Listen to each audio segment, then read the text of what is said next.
'Twas the night before Christmas, and all through the house not a Manfred was stirring, not even a mouse. The baseballs were hung by the chimney with care to see if old St. Nicholas soon would be there. The children were nestled all snug in their beds, while visions of Gio Urshela danced in their heads. I'm not going to keep going because I have to keep turning back and forth, and it's kind of hard to improv. Welcome to the Chatting Average. It's the night before Christmas. My name's John Sansoni, John Lieber, Adam Busak, joining me as always because we're back. It is Christmas time. Yay! Well, it is Christmas time. It's also not the night before Christmas yet, John. It's the it's morning like before Christmas. I think that's close enough. I mean, yeah. Okay, fine. You know that the original poem, The Night Before Christmas, is actually called A Visit from St. Nicholas? I didn't know. Castellanos? Yeah. Yes! Yes, Nick Castellanos. Which implies that Christmas is like a tragic event because he's showing up. But, you know. That's Very true. But, you know, baseball Well, I mean, is one of the most Christmas-coded sports in the world, I think. Obviously, you have St. Nicholas and Nicholas Castellanos, but who would we be if we didn't mention Big Christmas himself, John Kenley Noel? True! Winner of the Talmadge LaCoy Award for Best Name. That's true. I would almost argue that Christmas and baseball are nothing alike since it's the only sport not currently playing. I would argue that you're wrong. Okay, all right. How was everybody's last 2 weeks? Adam? I've had a great last 2 He weeks. just being graduated. here in, yeah, that's true. I did that. I've had a last 2 weeks here in Colorado. They've been great. Mr. H, I hear that you've been in Atlanta. Is that true? You know, sources are saying yes. I was spotted in Logan Airport as well. Not entirely true, but it's been good. It's kind of... Joe. Joe. Yeah, Joe is also here. It's my dog's I thought birthday Joe was today. in the airport. No, Joe's not in the airport. But yeah, it's my dog's birthday. Happy birthday, Millie. She's not going to be watching this. Happy birthday, Millie. But yeah, Your it's dog been watch good. the Chatting Average? Millie probably looks at the screen while the Chatting Average is happening to assume she comprehends anything at all, much less the highest form of baseball content. Oh, How about you, John? highest form. Come on. I went to Jamaica. Jamaica was cool. And then I'm here now in Indiana, which is also kind of cool. I was also spotted at an airport at O'Hare. May or may not be true. Probably not true. Definitely. Lon, I have a game for you to play relating Okay. to your vacation to Jamaica. Are you ready for this? Okay, sure, yeah. There are 5 baseball players in the history of Major League Baseball that were born in the nation of Jamaica. Name them. Any current players? The most recent player had played their final game in August of 2015. For what team? The St. Louis Cardinals. He was a pitcher. I have no idea. I could probably not name one. Not very much a baseball country. Jamaica's It's a true. soccer country. And a cricket country, actually.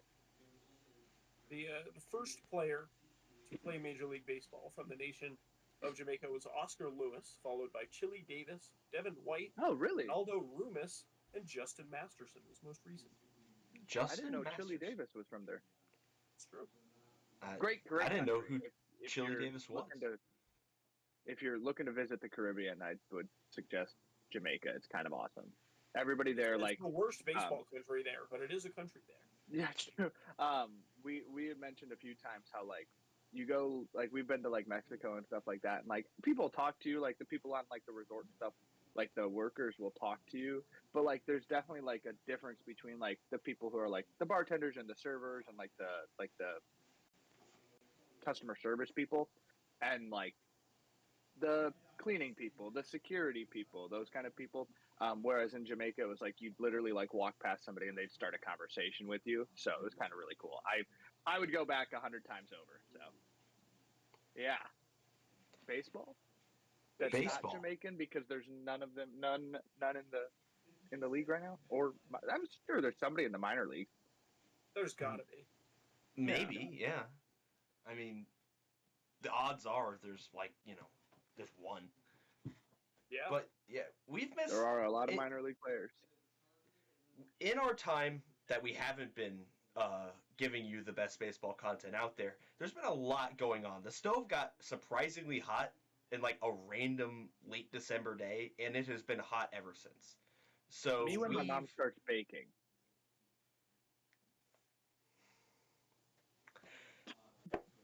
I completely lost my train of thought. Go. I lost my train of thought. All right, we've got Santa's currently over Laos. But no, we've got we better hurry this show up then. We've got a free agency check-in starting from the 10th of December. We're not going to hit everybody super in depth, but we're going to hit some people the way Aaron Judge hits some people. I mean, baseballs. So only in the regular season. And true. December the 10th, the Rangers trade for Jake Berger. Rangers re-sign Nate Eovaldi. The Blue Jays trade for Andres Jimenez. The Pirates trade for Spencer Horwitz. The Yankees sign Max Fried. And the Blue Jays sign Yimi Garcia. Where do we want to start here? Good clarifying question. I want to start with Andres Jimenez real quick. You go first, John. But then I want to talk about. That is where my clarifying question starts. Spencer Horwitz was traded for Andres Jimenez and then traded again the same day. Yes, yeah, it was about 2 hours later. Okay, all right. Yeah, so that's where I wanted to go. So this is one of those things that should be a 3-team trade, but just wasn't. Yeah, I don't understand why this wasn't one transaction. To my understanding, there's one of the hitting coaches in Pittsburgh used to be in Toronto and really liked Spencer Horwitz when he was a minor leaguer. And so this was the Toronto wasn't willing to trade him, but Cleveland was more willing. So when he saw that he went to Cleveland, it was an easier flip. Because now Horwitz fits solidly in that starting first base role without, Rowdy Tellez. Because he really was kind of stonewalled with then Josh Naylor, now Carlos Santana. We'll get into that.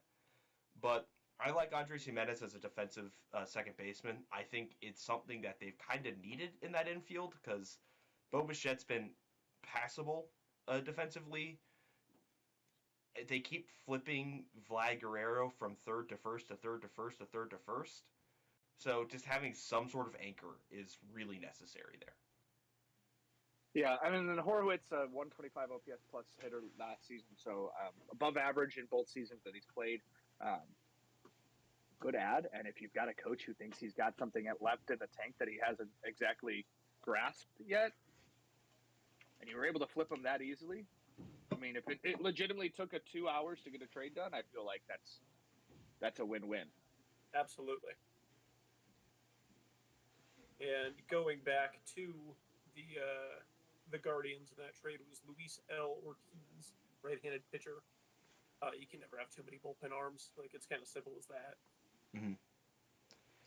Yeah, and it's something where we kind of talked about it, that Cleveland was riding their bullpen through a lot of the season.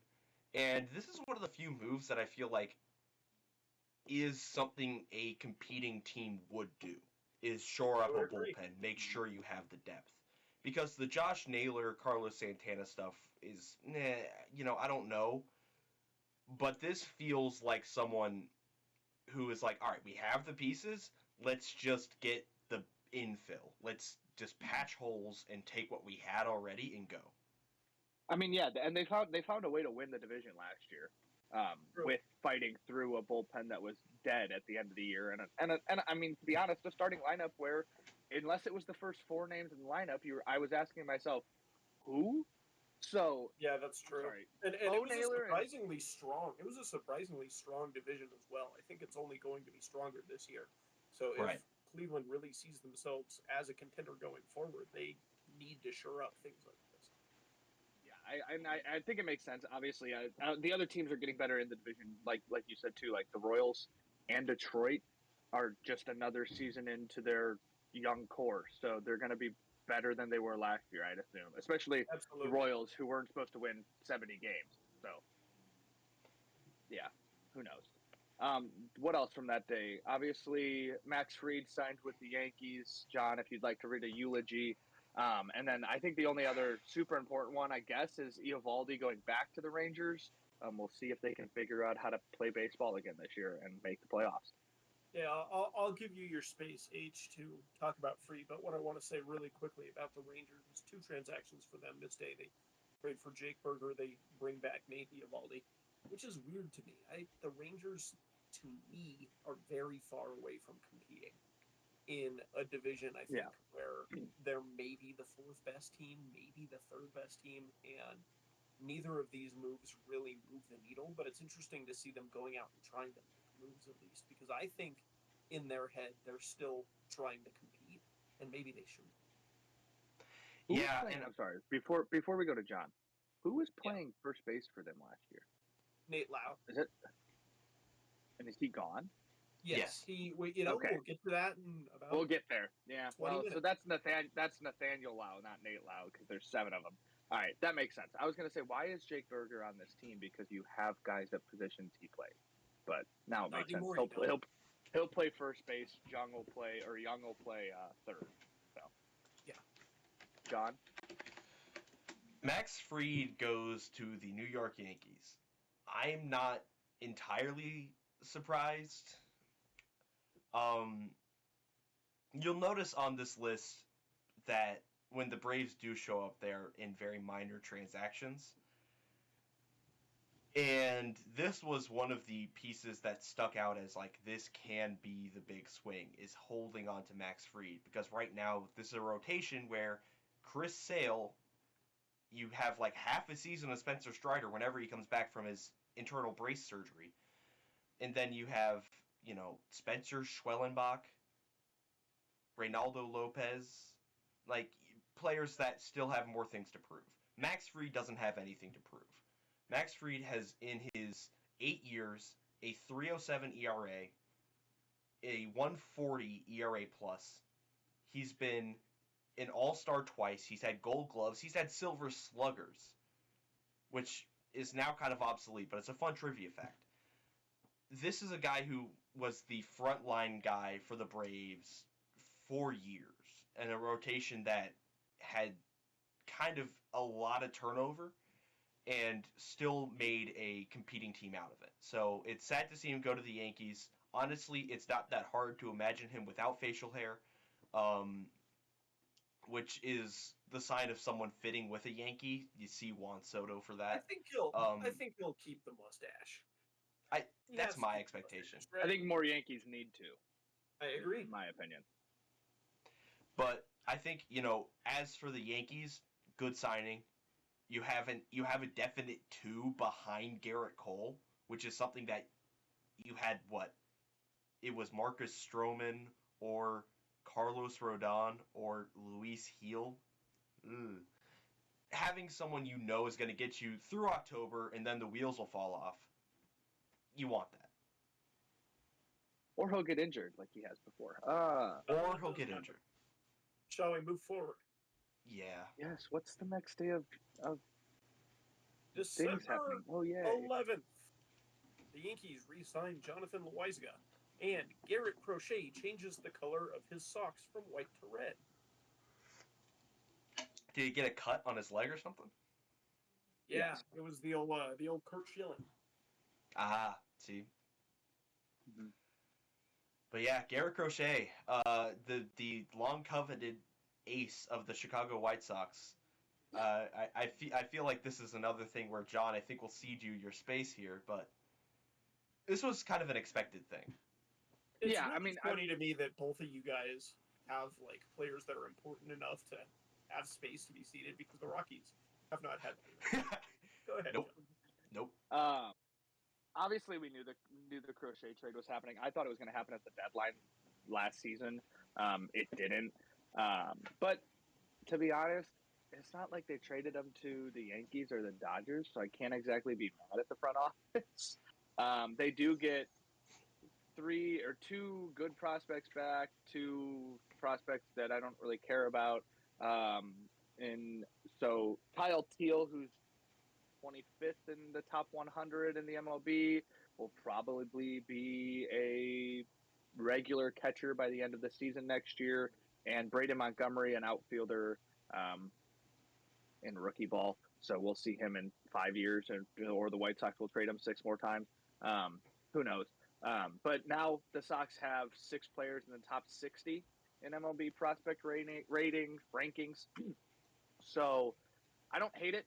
The only thing that I thought, and that our resident other White Sox fan, Aiden O'Connor, thought was Edgar Quero is somebody we traded for at the deadline, and he's supposed to be this like Joe Mauer type hitter from behind And the Corey plate. Lee.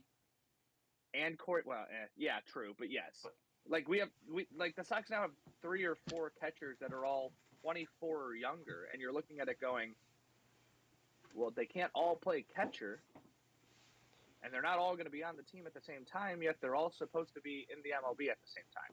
Like, they're all have 20, 25 entrances, so. Have a couple of them catch, have one DH. Like, you can make it work. You First can, base. but, I mean, it's also the White Sox. They do need a first baseman. Gavin Sheets is gone. Andrew Vaughn is probably dead by 3 weeks into the season. But it's also the White Sox, so they'll probably be like, hey, Edgar, do you think you can play right field? And then he'll be out in right field, and we'll be watching him drop baseballs that are hit right at him for 162 games. I think Kyle Teal is Shout out Gavin Sheets. I think Kyle Teal is a good get here, but for me, Braden Montgomery is maybe the most interesting piece coming back. Former Stanford Cardinal, he was a 2-way star with Stanford, transferred to Texas A&M, played outfield exclusively with A&M, was among the best outfielders in the country in college ball last year. Had a pretty gruesome leg injury sliding into home plate in the first round of the NCAA tournament, and that dropped him from being a top 3 pick to being like a top 15-ish pick. So he's somebody that if he heals up, and if he heals up and gets healthy, he's somebody that's going to be a very top flight prospect in the very near future. And I think that this is maybe an underrated throw-in for this trade. Montgomery is somebody that I can see as an everyday major leaguer sooner rather than later. Yeah, and honestly, the trade just kind of reinforces, again, the Sox have guys in the farm system that will, I mean, dude, MLB projects 5 of the 6 that are in the top 60 to be in the MLB next season. So, like, they expect them to be playing, making their debuts. One of them has already made their debut, and Noah Schultz, but they expect, I think he made his debut. And now it says he's in Double-A. Swear I thought he made his debut. I thought he came up too. Right. So I don't know if they sent him back down to Double-A because it was probably an end of season like paper move. Right. He might have been a September call-up thing. Yeah, it'd be a non-roster invite in the spring. Right. But then you got like Schultz, Kyle Teal, Higgins Smith, Colson Montgomery, Braden Montgomery, and Edgar Quero. And it's like, I'd take seeing all of those guys in the lineup by the end of the season because you're already going to lose 120 games or more. And that's kind of where the White Sox are probably going to get to last year is where the Rockies were this year, which is that you're still 3-4 years away from competing, but there's a bit of a light at the end of the tunnel, right? You have these top flight prospects that are starting to come up, and maybe they're going to struggle as rookies or as sophomores. Like, it takes some time before they get established as everyday major leaguers, but the fact that you have those guys and they're getting ready to graduate to Major League Baseball is a good sign. Update on Noah Schultz has not made his debut. He's the 16th best prospect in the MLB. Shall we move forward? I think we shall. Sure. December 12th, nothing happens. December 13th, the Cubs trade for Kyle Tucker, and the Yankees trade for Devin Willie. The rare double highlight day. Yeah, this was an interesting day. I was driving home and got the Kyle Tucker notification, and I think I immediately texted both of you. Yeah. And was like, yeah. Cool. If he can play 140 games, he's an MVP candidate. If he plays 40 games, you just traded away 3 good prospects and Isaac Paredes. Yeah, Isaac Paredes is the weird one here because the Cubs went out and got him at the deadline last year, and I think everybody kind of saw that as, what are you doing? You're not competing this year. Like, why are you adding at the deadline? And they traded Morel for him, right?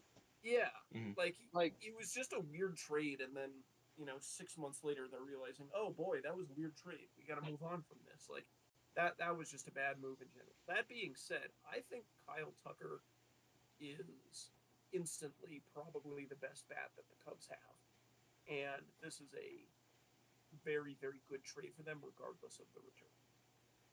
Yeah, yeah, I agree.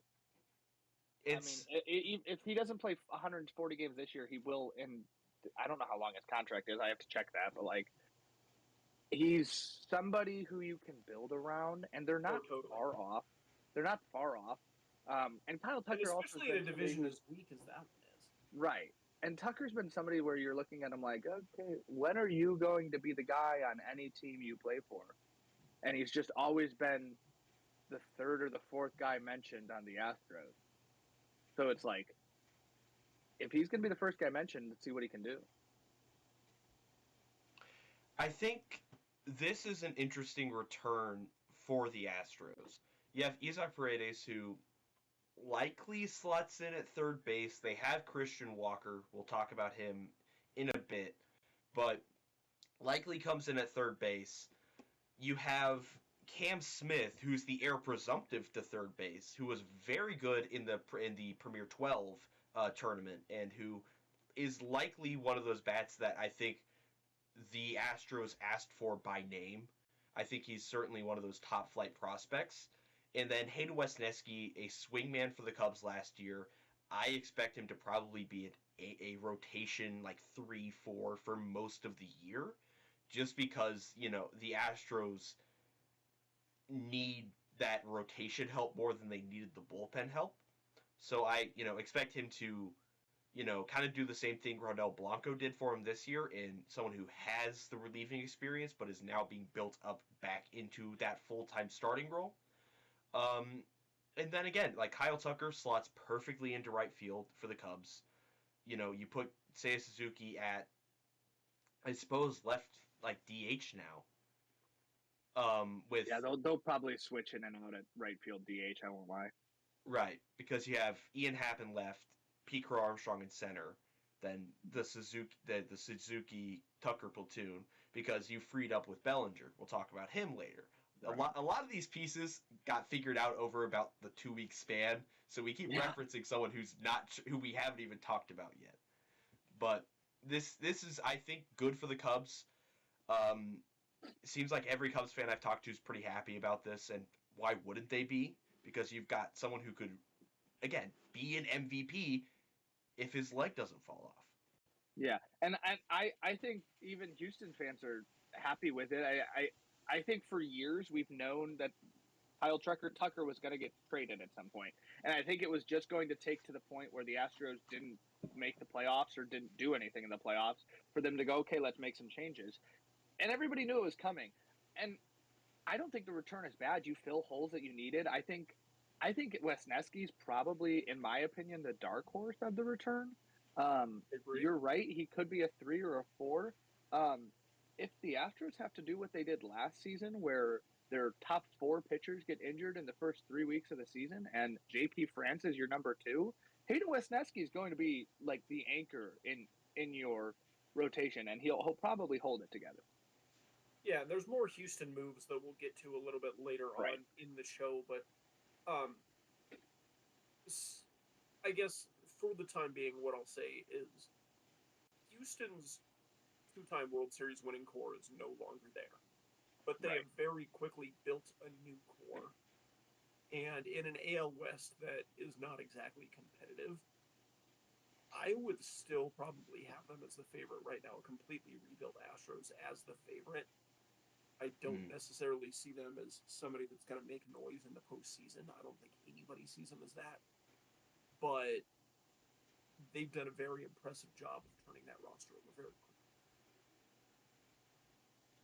All right, Devin Williams. Trade that day, it's Devin Williams to the Yankees. Williams to the Yankees. The return is Nestor Cortez, Caleb Durbin. Nestor Cortez is an underrated get from Milwaukee. He's going to be like their number 2 starter, maybe. Yeah. Yeah. I don't know how much this moves the needle for either team for me. I think the Yankees are doing everything that they can to maintain relevance because they lost Juan Soto, and they're using all the Juan Soto money to go sign other people and trade for other people. But one of them's Devin Williams, who how many did he play last season, or was he injured the entire year? He always has freak injuries, dude. He played. He played back half of the season. He played for back half. Yeah. Okay, that's what I thought. And I mean, listen, he's one of the best closers in baseball. But you can't rely on him to be healthy. That's the thing. I mean, it's a lot of regular pitching, wear and tear injuries that pop up, but also some freak, stupid injuries too. Do you remember that time that he punched a wall in the locker room, broke his hand, and missed the entire postseason? He's just not somebody that I think you can trust, frankly. 22 games in last season for the Brewers. And then in previous seasons, he played 61, 65, 58. In order from 23 to 21. For a reliever. That's pretty Yeah. Two-time All-Star, has finished in the top 20 of MVP voting twice. I just love Baseball Reference for telling me things I don't care about. It means he got one MVP vote. Yeah. He won Rookie of the Year. But, no, I think he's obviously a good get. They needed a closer. They don't really have one. So that if that's their role for him. Yeah.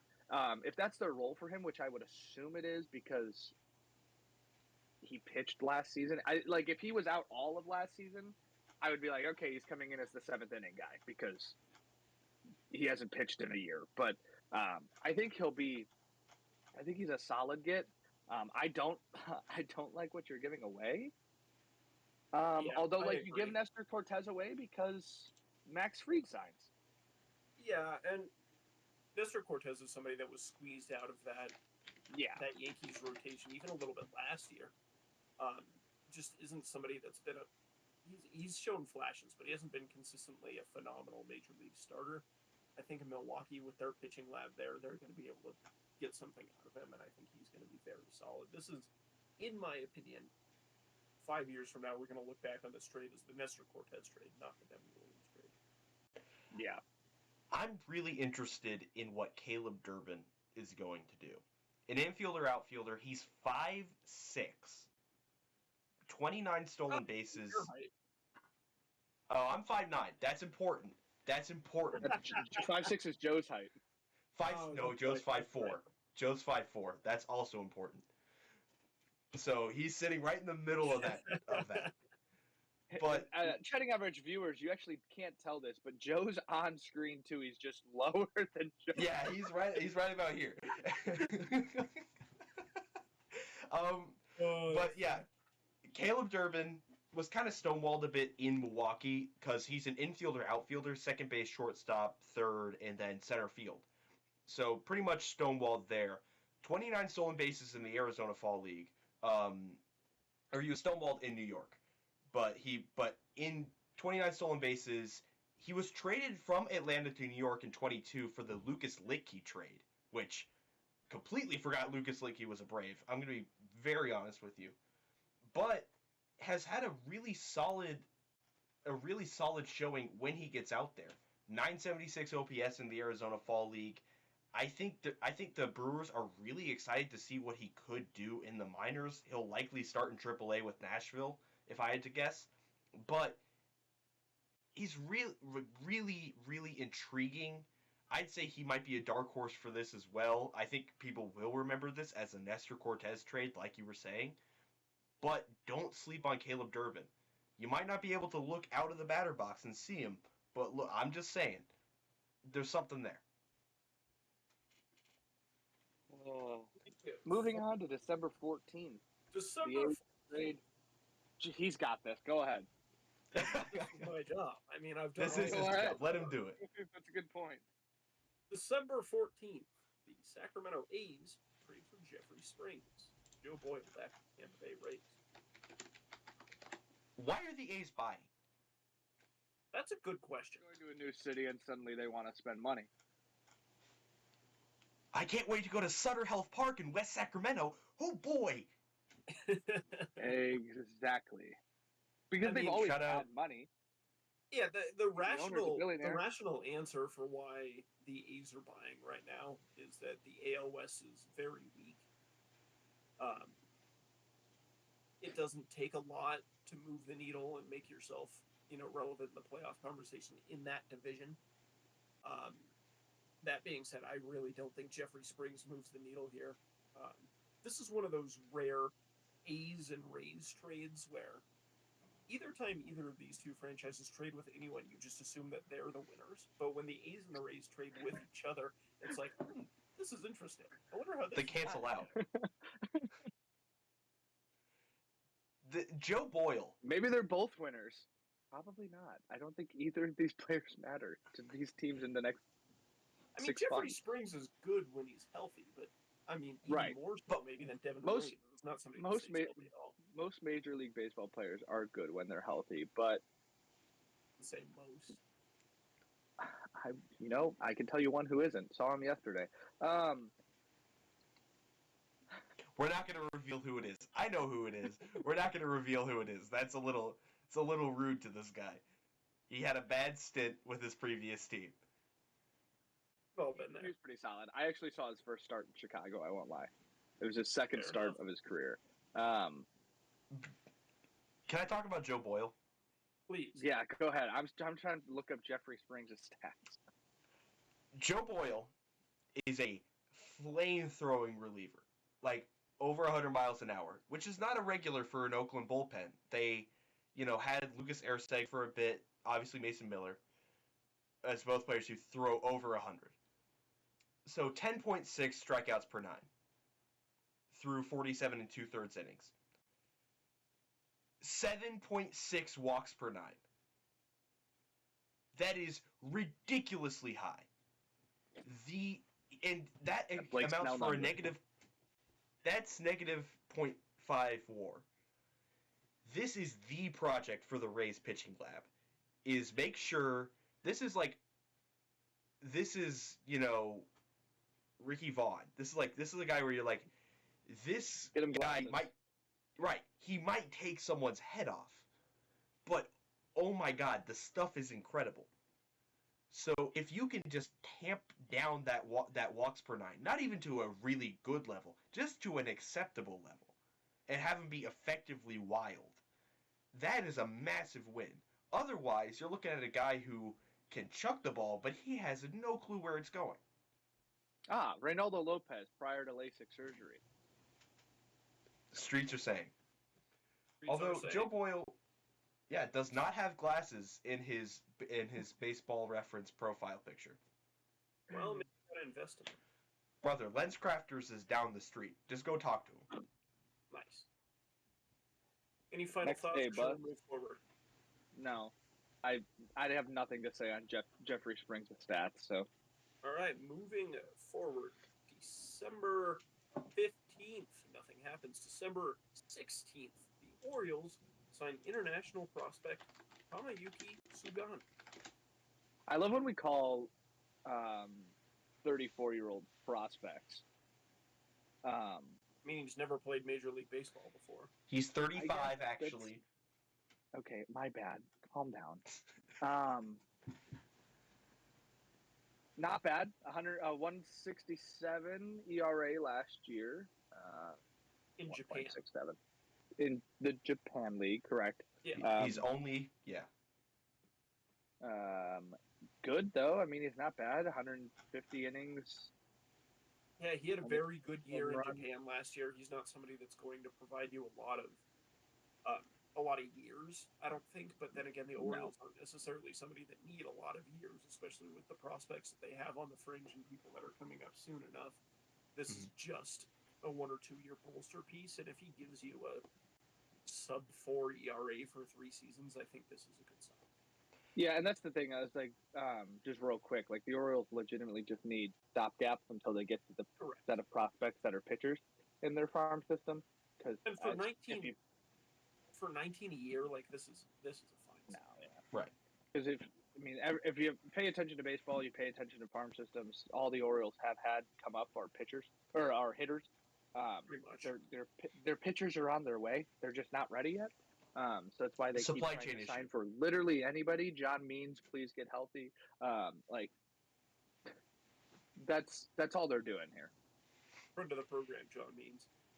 12 seasons in NPB for Tomoyuki Sugano, coming to this point, and a 1.67 ERA, granted in NPB, but in his age 34 season, if he's even, you know, with the given the typical regression from a Asian baseball league over to MLB, you're still looking at a guy who, like you said, a just sub-4, middle of the rotation guy.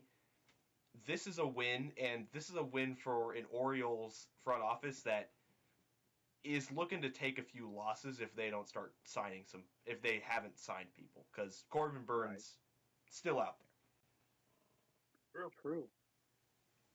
Moving forward, December the 17th, the New York Yankees trade for Cody Bellinger.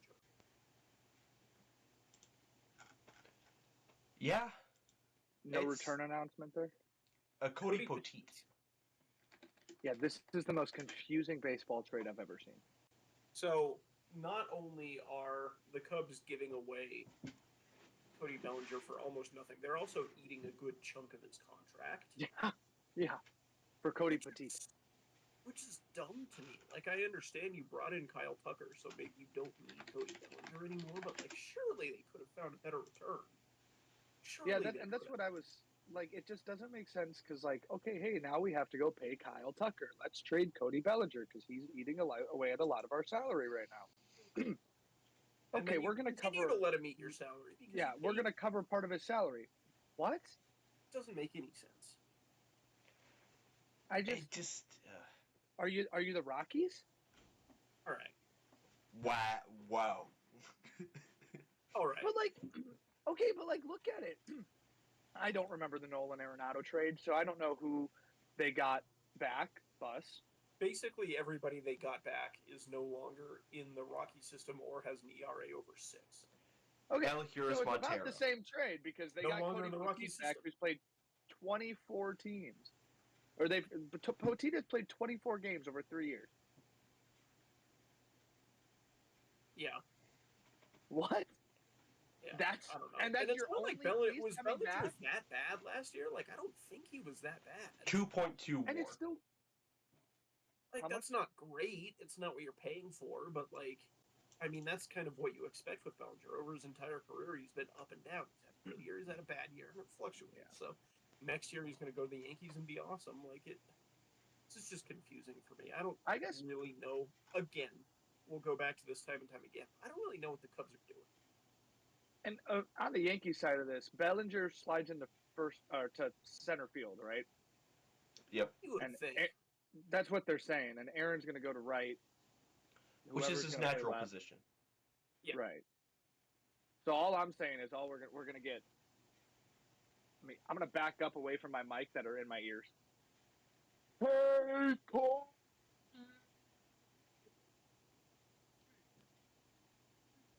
I can't hear what he's saying, to be honest. He's doing the Yankees roll call. Which... Cody Bellinger.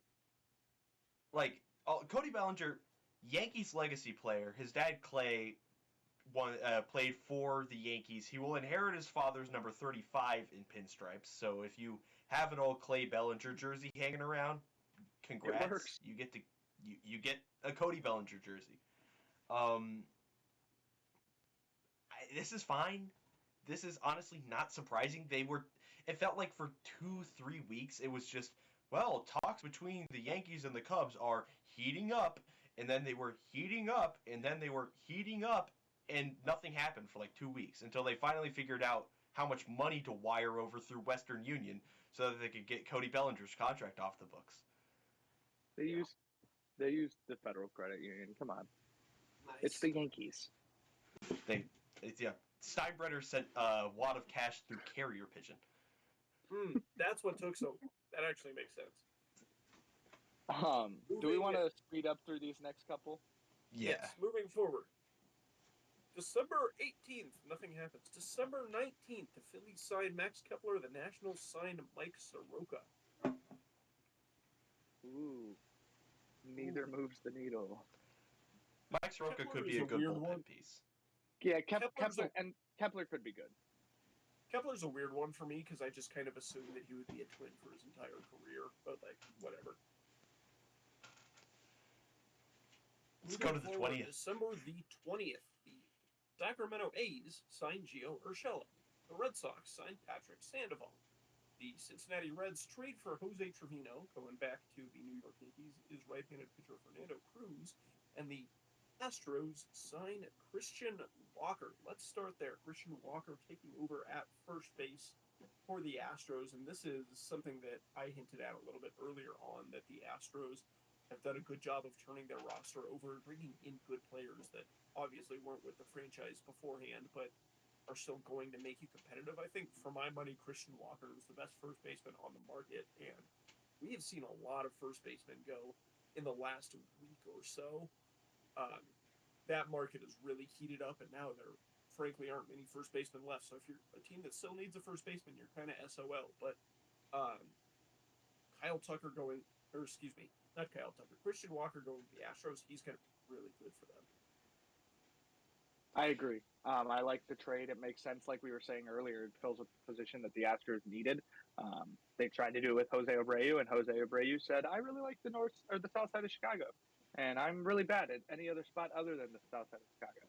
So I don't hate it. I like it, and it's a lot better than going, "Well, we could throw somebody there." No, you went and got somebody he was the best first baseman on the market. I like it a lot. Yeah, it's better than the Victor Caratini, John Singleton, Yainer Diaz three-man platoon that they tried out at the end of the season. Not good, by the way. Good teams don't have 3 men at first base platooning. What if you have 3 men platooning at every position? Well, then you're going to run out of roster spots. Then you're the White Sox. Nice. Quickly, the other ones that happened on this day, A's signing Gio Urshela. Again, why are the A's spending money? I have no answer to you. I don't know. What does he do for them? Yeah, that's my question too. Like, wait. I heard that part of that was he's gonna pay for the vending machine. Ooh. New stadium. New stadiums. So yeah. Do they have like Twinkies in there? I don't know, John. I've never been in the Sacramento clubhouse, but we could ask Mickey Doolittle. Yeah, let's call Mickey.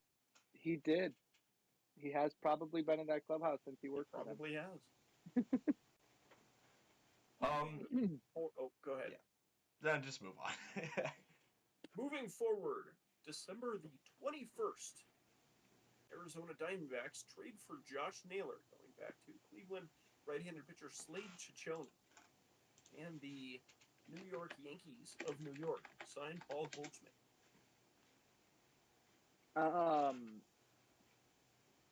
Again, it's these Yankees are just signing and trading for people who they're just getting anyone, man. Were good, I guess is the best way to put it. Like,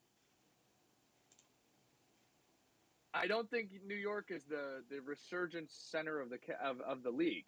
Is all I'm saying. I don't think Paul Goldschmidt is going to be the best player in the league, or near the top 50 by the end of this season. I think he probably gets DFA'd at some point during this season. I think you're probably right.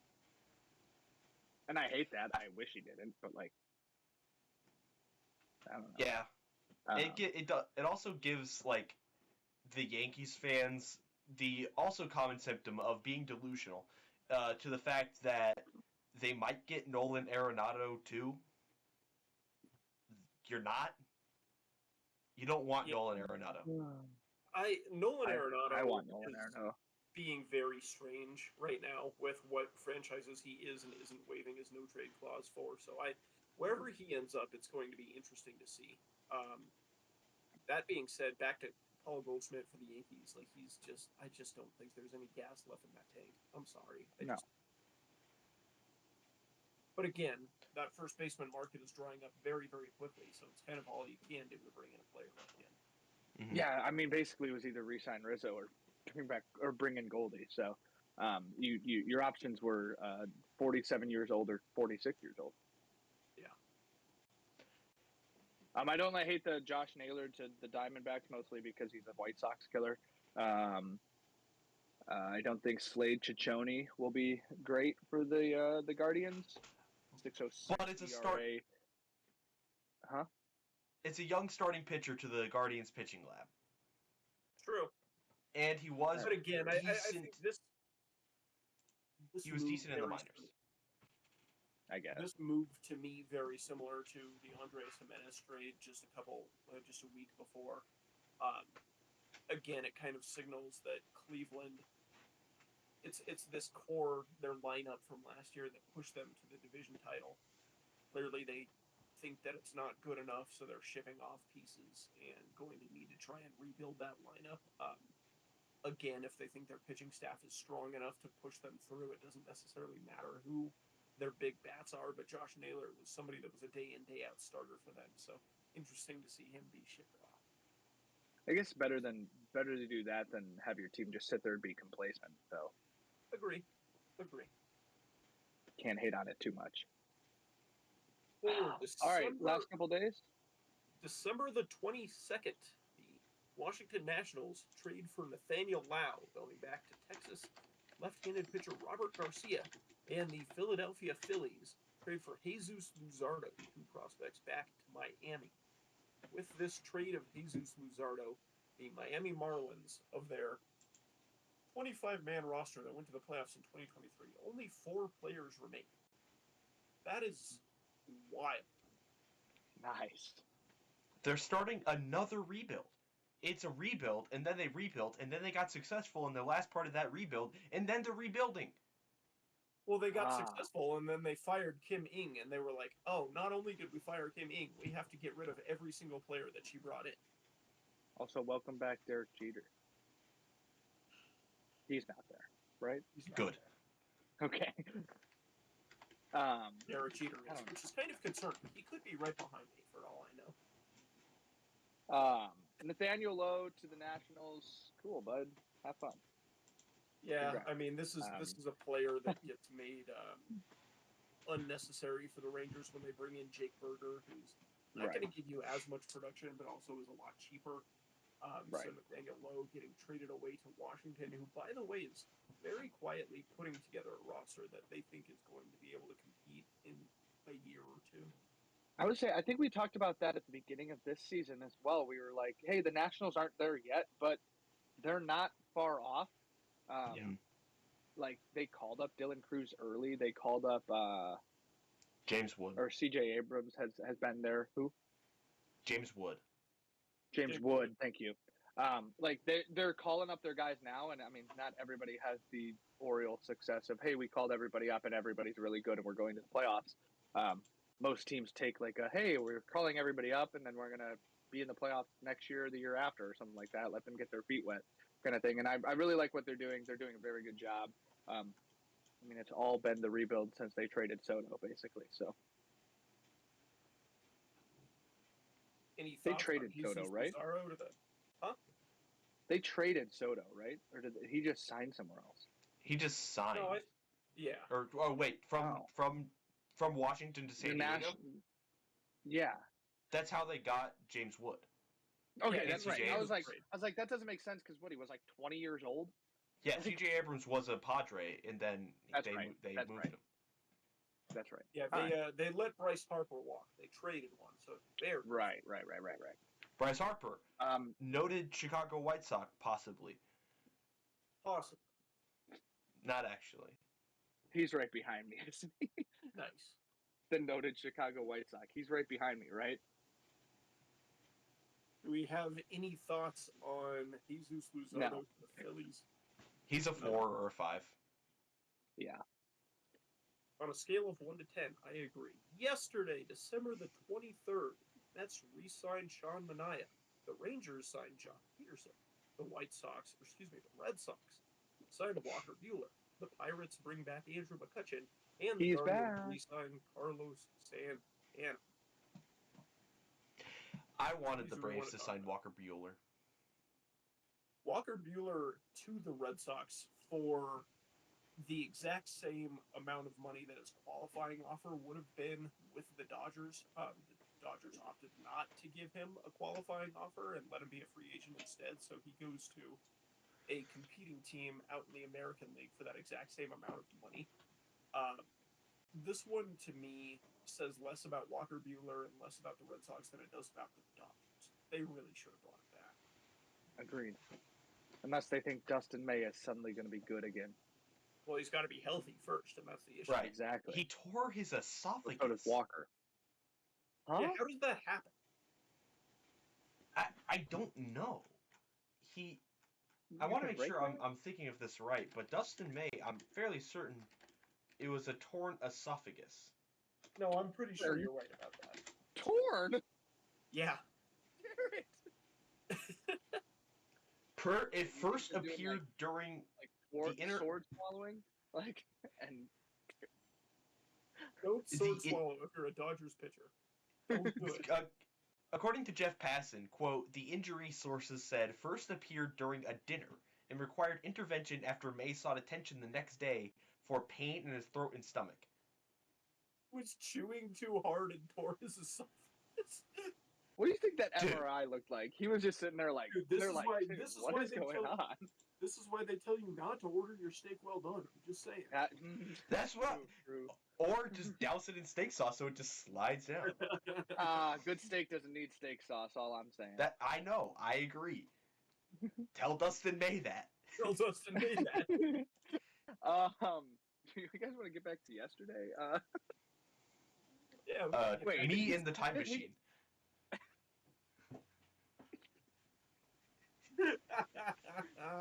This is one of those moments where we're 53 minutes into our show and people click off. Retention graph right at 53. Download the episode on Spotify. Do not. Rate us 5 stars. Please. We need those 5 stars. That's how we feed our families. That's true. Tiny Tim Cratchit's colon dying in the next room over. True. Anything else from the day before Christmas? John Sean Peterson Manaea to the Rangers. Oh, sorry. Go ahead, H. Sean Manaea, he was really good. Really good for Sean Manaea standards. Yes, he had a good season. I think the Mets needed to bring him back. I think it was a no-brainer. It was either that or the A's were going to throw a surprising amount of money at him. I was a part of the group that was like, hey, why is it taking so long? Just sign him. Like, you doled out all that money for Soto. You're the richest owner in the Major League Baseball. In Major League Baseball. Re-sign Sean Manaea. It can't be that much. And it wasn't. Not really. I don't even know what the number was. I have no idea. All right, he doesn't either. And then Jock Peterson signs with the Rangers. Okay, sure. Another signal that the Rangers are trying. I don't know. I think Jock Peterson's best days are behind him. But agreed. We'll see. And then I guess quickly, I do want to say on the Pirates re-signing Andrew McCutchen. Oh, I also have something to say. He needs to ride off in the sunset with the Pirates. That's where it all I started. agree. Let him be there as long as he wants to be there. I do unfortunately have to report. Pirates are competing anytime soon. Like you have no reason. It's not like you have prospects that are coming up and he's gonna make them he's gonna block anybody. Like just let him hang out. When he retires, let him be your manager. Maybe make him the general manager or the owner of the team. Just let Andrew McCutchen buy the building and live there full time. I do unfortunately have to report one thing about Andrew McCutchen re-signing in Pittsburgh. Anthrocon is they'll be on the road for it. Damn it! So no, they will not be in Pittsburgh for Anthrocon. So I'm hoping we still get the Andrew McCutchen tweet. But all right, for those of you who don't know, when Anthrocon is John would know a lot about this. Let me explain it, John. I don't. I've never been. Sure. Anthrocon is advertised as one of the largest furry conventions in the world. Andrew McCutcheon, I don't think, understands the concept of furries, and so every time that Anthrocon happened and the Pirates were on a homestand, he would tweet just the word furries. And a couple years ago, a YouTube video came out that kind of analyzed this. It was like, hey, he's tweeting this when Anthrocon's here. We know why this is happening. And last year, it happened again. And he tweeted, furries. But here's the thing that you're missing. From this YouTube video, shout out Foolish Baseball, shout out Foolish Bailey. True. Every time that Andrew McCutcheon plays a series in Pittsburgh during Anthrocon, every single time he hits a home run. It happens without fail. Like, he plays his best baseball during Anthrocon, and I think that's because Andrew McCutcheon is a friend to the furry community. And you know what? I'm happy for him. You know, if this is what's going to keep him in baseball for one more year, he, won't retire till he has a last hurrah with Anthrocon. Sure. So when to me. The Pirates should start doing what the Rays are doing and trading their streaks and getting that as a home series so that they can get them in for the week. Or phantom 10-day IL stint. He goes back to Pittsburgh for some treatment. Furry tweet. One note on Jock Peterson. His highest career OPS plus was last year. A 151 OPS plus, 2.9 WAR over 449 plate appearances, strictly from the DH position. I'm surprised by that. I wouldn't have guessed that. That's not what I thought either. Because he didn't have he was okay his first year in San Francisco, not that great in his second year in San Francisco, but I do think this is, the Rangers are trying to move into pole position in a weak AL West. And I think Mariners fans, I saw a lot of Mariners fans being like, hey, why didn't we do this? Because the Mariners have kind of been dead in the water recently. They haven't done anything of note. So I like this from the Rangers. I think he slots comfortably into either left field or DH. Likely DH. But, there are worse moves to make for a really bad team. True. We got anything else? Final thoughts on the last 2 weeks, basically, worth of transactions? Some of the best players are still out there. Corbin Burnes is still out there. Yeah. And while the first base market is dried up, there's a lot that's still going on. And so I think you should look for teams that have been quiet. Keep eyes on them. Look at the Mariners. Look at the Braves. Right? These are teams that are implied to contend, and that window is still open, but might not be open for terribly much longer. The pressure's on for those teams, the Orioles as well. They need to hold on, either hold on to the talent they're atrophying, or get them off the market. I agree.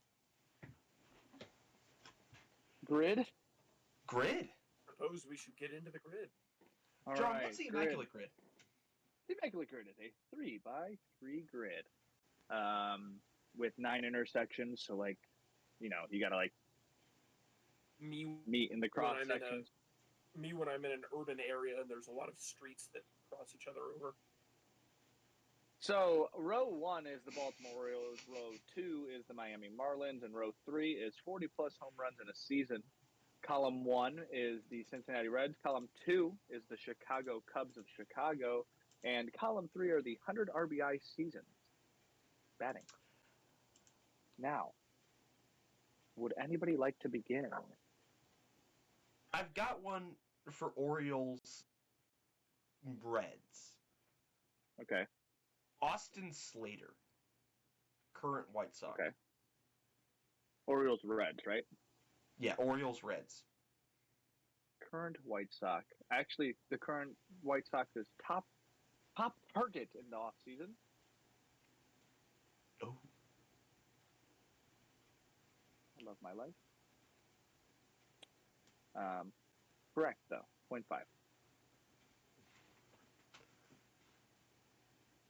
We're doing a great job here. Anybody got anything I have else? one for Cubs 40 home runs. Okay. Derek Lee. Derek Lee. The 1993 D-E-R-R. Derek Lee? Huh? D-E-R-R-E-K. D-E-E. What? D-E-R-R-E-K. Ah, 2 R's. Yeah, just Derek with 2 R's. You added 2 E's? Derek? We let him drive this boat. You know. Derek? Like, come on, What? dude. No, just down. put it in. I did. I'm sorry. 6%. I have one for Reds 40 homer. I do too, and I wonder if it's the same guy. I mean, for me, it's Eugenio Suarez because he's the most recent one. Yep. Let me put it in. Because other than that, I have a hard time imagining it's not like Adam Dunn. Adam Dunn for sure. 5% Eugenio Suarez. That's Banger.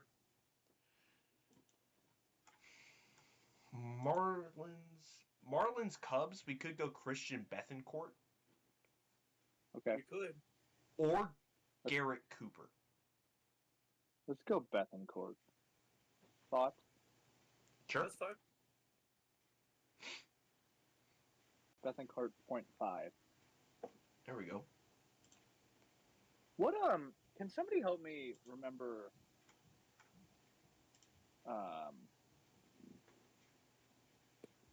he watched it go on the Reds. Dietrich was his last name. Derek Dietrich. Derek Dietrich. Did he ever play for the Marlins? Let me check that. For Orioles Cubs, do we have one? Not currently, no. Tony Kemp. Tony Kemp. Tony Kemp. Hang on. Derek What a Dietrich weird- Derek Dietrich works for Miami, Cincinnati. What? Marlins Reds. He does? Yeah. Yeah. He does. Tony Kemp for Cubs. Orioles is 0.2. Derek. How do you spell Dietrich? D-I or D-E? D-I-E.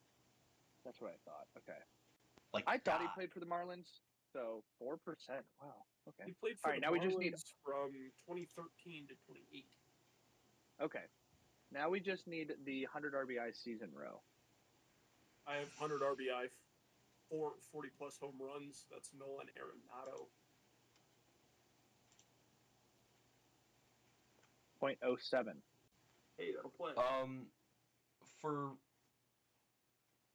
the Marlins, Yeah. I wonder if could you Dietrich either- ever did that to them.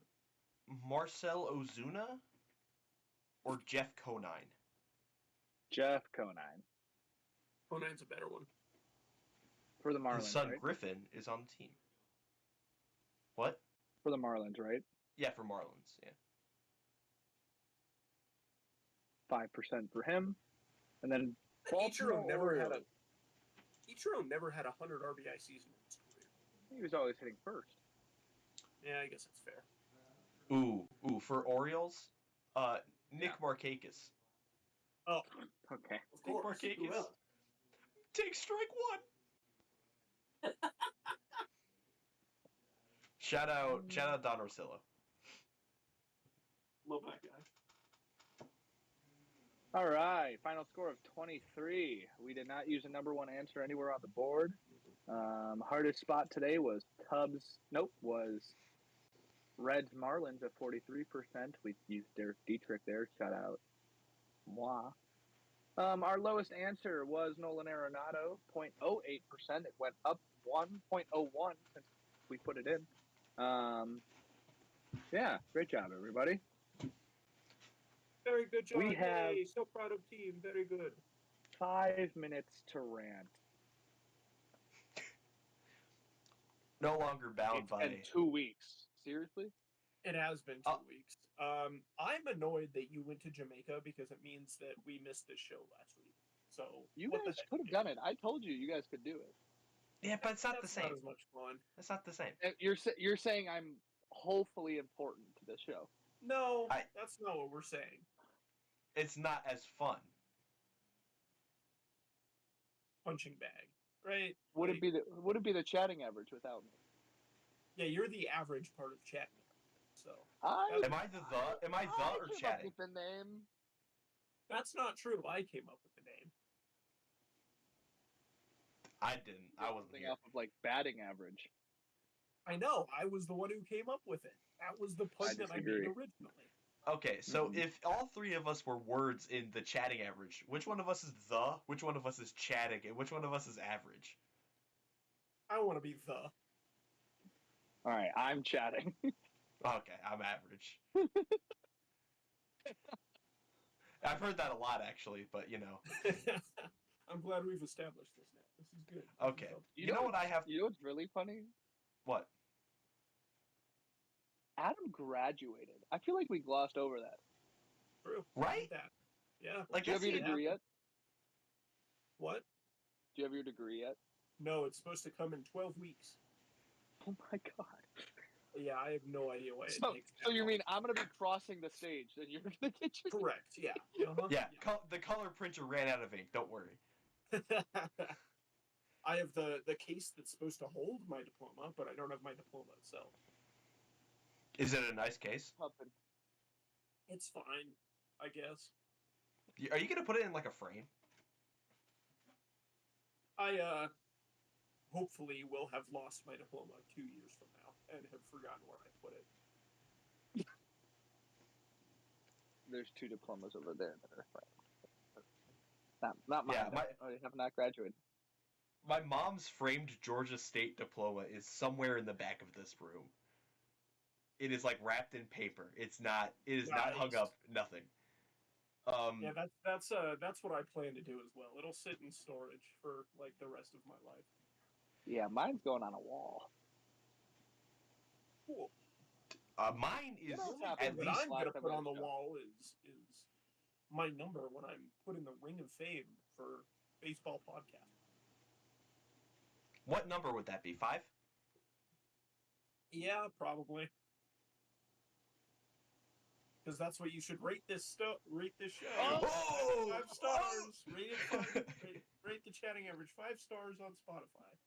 Shout out Zachary Plezak. Rate it 5 stars. You know what I got to rant about? Please. Sure. I own so many clothes here that are branded with my high school, and I don't want to wear them. Yeah, because you don't. Yeah. Like, That'll happen. So I'm like walking around in my long sleeve light blue t-shirt from the play I did in fall of my freshman year. And I'm like, man, it feels like laundry day every day because I got nothing. I came with like one suitcase of clothes. That and is it maybe is actually- the most. That's maybe the most relatable like freshman sophomore year of college thing that I've ever heard in my life. I haven't built up a retinue of Mizzou shirts yet to where I'm just like wearing like just a whatever shirt around the house. Like, this is a shirt I got on vacation in San Diego. Like, No, in Coronado. I forgot it's right next to it. It's like saying, "Oh, I went to a vacation in Evanston, Illinois." It's like, well, you're not actually in Chicago. Like, it's the same. Dude, yeah, no. It's There's, like, practical. at least a town or two between Chicago and Evanston. Yeah, I'm probably in the one person here who shouldn't make statements about how close a suburb is to a actual city. Shout out Aiden Kephart. That story actually came up again, Adam. It did, yeah. I was meeting one of my buddies from high school, who, funny enough, is also named John. I was meeting him for drinks a couple He's days got a type. ago. He's got a type, is all I'm saying. It's true. I do. I was meeting my buddy John for drinks a couple days ago, and he brought his girlfriend Kate with him. They've been together for 2 years, and somehow I haven't met Kate yet. And so we're sitting down and having drinks together, and she mentioned she's from Atlanta, and I go, "Oh, are you from Atlanta proper or from the suburbs?" She said, "Oh, from the suburbs." And I said, "Oh, are you from Alpharetta?" And she goes, "Yeah." What? Oh my god. Did John know her? Dude. I mentioned that John was also from Alpharetta, and I explained the story to her, and she goes, "Oh, what high school did he go to?" And I said, "Well, let me text him," which is why I texted you. And I told her the high school that you went to, and she goes, "Oh, they have a really bad women's basketball team," and that was the end of the conversation. They do, kinda, not anymore. They're not bad anymore. They're not good. They're not bad anymore. Also, What shout are out they? to, they're like okay. They're just okay. But it's almost like a Robin Pitcher situation. Their head coach has been there for like 20 plus years. And they're not on the bad part of the curve yet. They're on like the still okay part of the curve. But like, it could happen at any point. It could happen at any point. It could happen to you, John. What do you have to gripe about?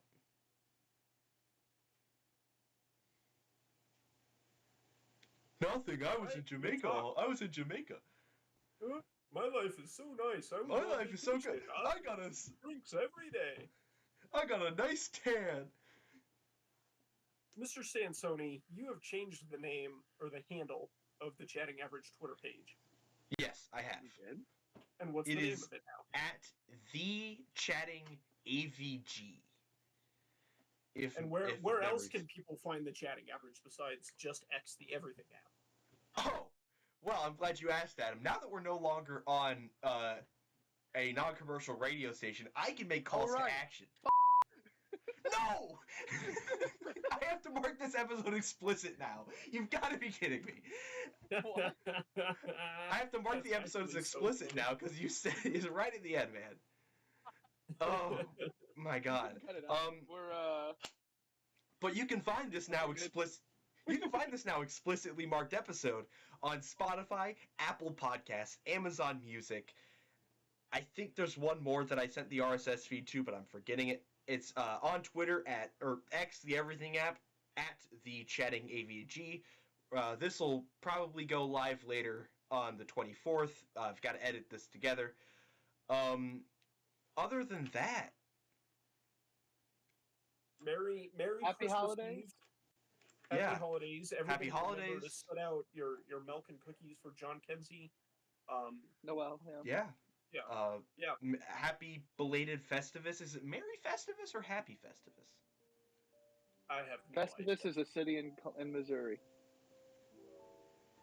So is Frankenstein. All right, this has been the Chatting Average. It's actually John, Festus. for John. Happy I'm Boxing Adam. Day, a little early. Nice. Thank you I all believe. for listening. We'll catch you at some point next week. Bye. Bye.